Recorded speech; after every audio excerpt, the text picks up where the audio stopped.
Hey, Montana, check this out. Did you know that these change pitch when you like turn them? Like if I turn it upside down, it goes deeper. Goes deeper like this? Like that. Whoa. What about here? Oh my goodness, that is crazy. That is so nuts. Oh gosh. All right, This is way better. should we keep that? Hello. That's fun.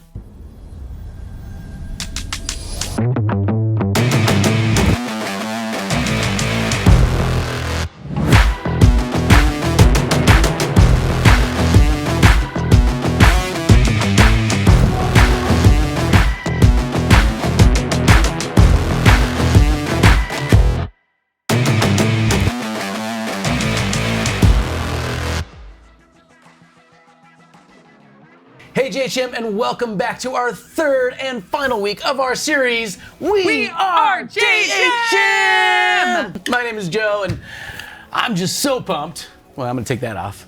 You joined us today at one of our campuses or online. And my name's Montana, and the past few weeks have been really fun getting to unpack what we do here at JHM and meet some of our cool campus pastors, which, on that note, let's play Wheel Unfortunate! All right, well, welcome back, race fans, or people who really like unfortunate, misfortunate, I don't know. What do we call them the show? You guys had one more chance to get it right, and you didn't get it right. Montana and Joe, those jokesters. By the way, my name is Dan Lopez, and you are on Wheel of Misfortune. I got that right? Okay, here we go. All right, we're going all the way to Park Rapids, Minnesota for our next contestant. What's your name? What's up, Dan Lopez? I'm Danielle Card, and I am not even a little bit excited for this. Here we go.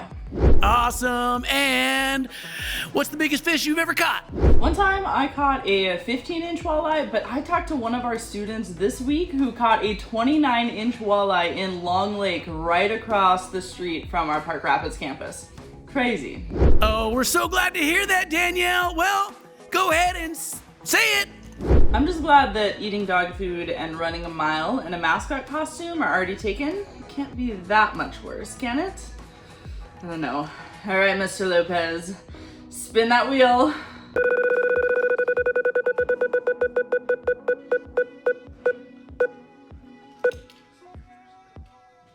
Oh no. Oh, there you go, Danielle. We can't wait to see this. Now go ahead and pie your face. All right, JHM. I think I'm ready. I'm not wasting a perfectly good pie for this.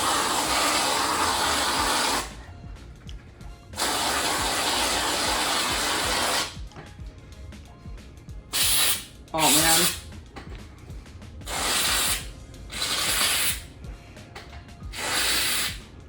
That's all. Here we go. 3, 2, 1.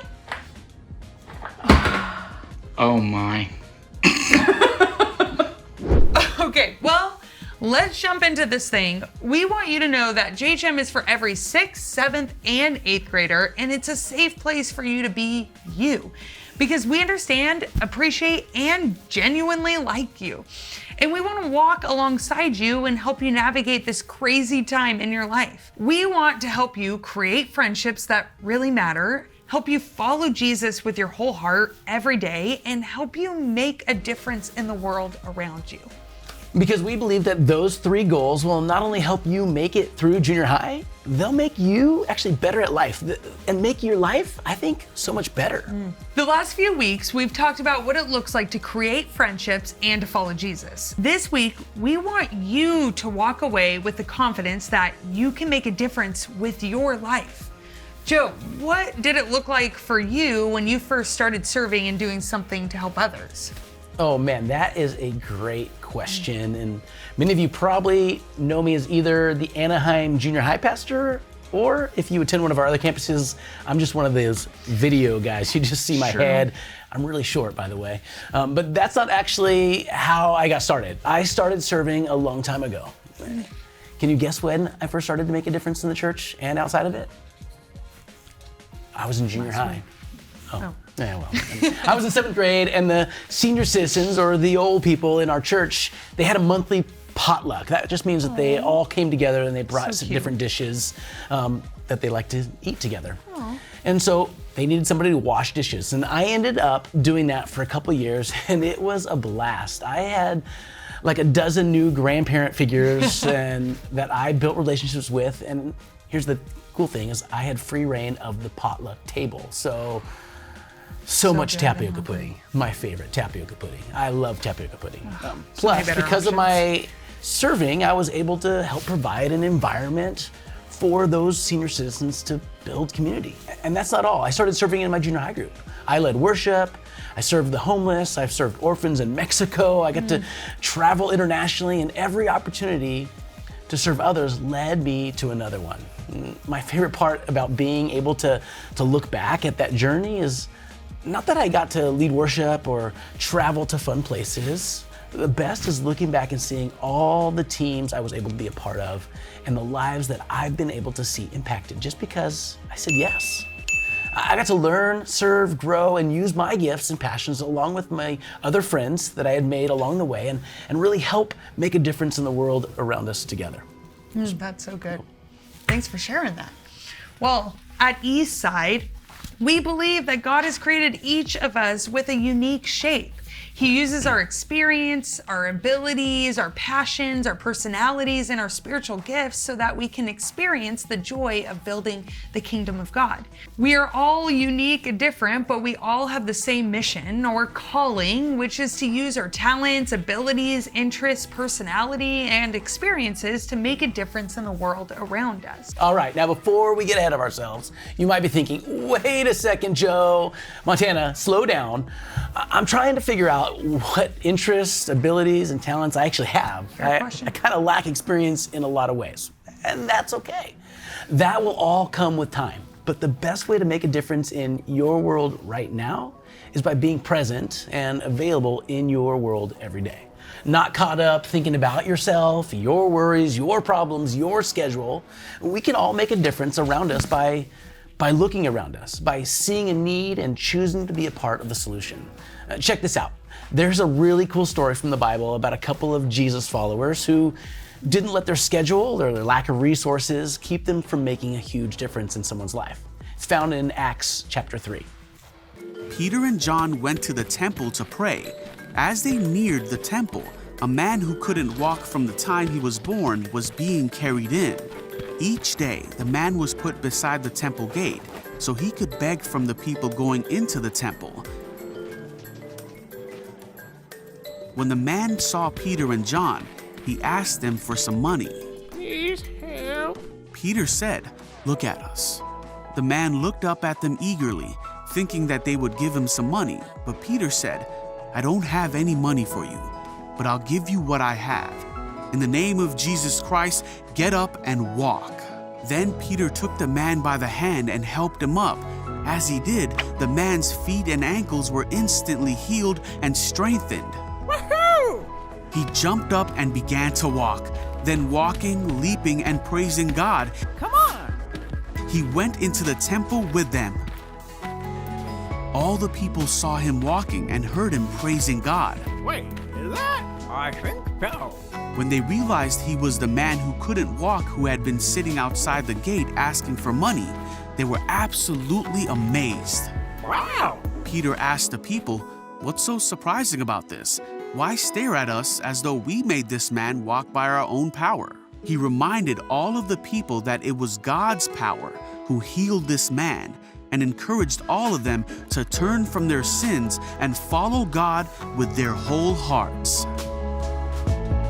I don't know about you, but when I watch this story or read this text, I can't help but wonder, could I have an impact like Peter and John did? Could I make that kind of difference in someone's life? You and I might not have the power to actually heal people, but I believe the answer is still yes. This passage from the Bible is a small but great example of the type of life that we want to strive for. Peter and John are good friends, like creating friendships here in JHM, and they're also followers of Jesus, like following Jesus in JHM. And they seize the moment to make a difference, like making a difference in JHM. And in this guy's life, they don't hesitate for a second. Oftentimes when we think about helping someone in need or doing a service project or making a difference in the world, we we doubt ourselves, or we make excuses, or we hesitate. I'm too young. Someone else will do it. Or I'm not good enough, or I don't have enough money for that. nothing's really gonna change. I think it's really important to not let those lies keep us from living out this part of God's purpose for our lives. And Peter and John could have said, sorry man, we don't have any money, and just kept walking. But that's not what happened. They couldn't give the man what they didn't have, some money, but they were eager to give him what they did have, their faith. Like them, you also might not have what some people want, but you can make a difference in the world around you by giving what you have. It could be as simple as giving a kind smile or an encouraging word or a good attitude. It could be befriending the lonely kids at school, or it could be your time. You don't need special skills or talents, just showing up, serving on the weekend in Kids Side, or helping a friend, or taking a few minutes after class could make all the difference in someone's life. Or it could be your talent. Maybe you're gifted at sports, at technology, you're outgoing, or you're an artist, a musician, or something else. Did you know that God can use your talents to make a difference in your home, school, and neighborhood? Here at JHM, we would love to help you use the things you're good at to make a difference here. You could be in the worship band, or help with social media, or you could make sure every new student that walks through our doors feels welcome. Or it could be your treasure. Now, not many of you are walking around with tons of dollars in your pocket, and neither did Peter and John from our story. But I think it's important to pause for a second and just talk about this. One day, you will have money. And the Bible is pretty clear that our generosity is tied to our faith. So I encourage you to start the practice of generosity now. In fact, you can start today.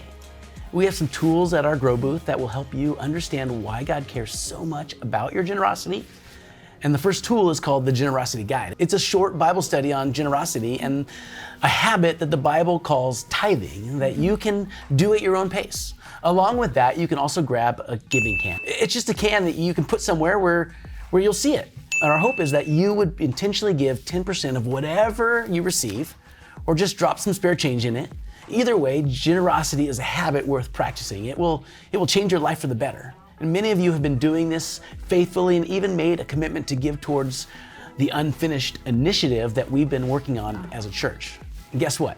Your generosity is making a difference. You see, you can make a difference in the world around you by giving what you have. This isn't a one-time thing, but an everyday lifestyle choice that you can develop in your life. It sounds easier than it is, but the impact of your words and your actions will give hope, life, and Jesus' love to all that you encounter. So as you head to your small group, I want you to ask yourself, what do I have to give?